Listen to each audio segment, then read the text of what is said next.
RP. Kulkarni यांची कविता नियम अधिक मासाचा.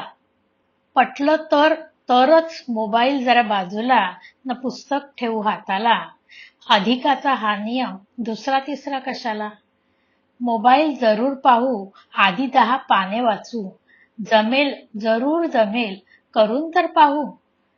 इकडून तिकडे संदेश पाठवतच राहू, आधी काय वाचलंय एकमेकांना सांगू. स्क्रोल अप स्क्रोल डाऊन, डोळे बघा शिंकतात. पाने उलटता पुस्तकाची उत्सुकता वाढवतात. मोबाईलमध्ये दाटी सगळं डिलीट. हवा संदर्भ तेव्हा मात्र पुस्तकालाच क्रेडिट.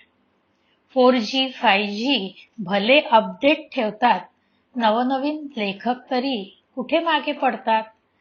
मोबाईल तेवढ्यापुरता, पुस्तक मात्र जन्माचं साथी. म्हणून मोबाईल आधी, पुस्तक असावं हाती. निमित्त तो अधिक आणि श्रावण मास, वाचनाचा आनंद लुटू अगदी 12 मास. वाचनाचा आनंद लुटू अगदी 12 मास.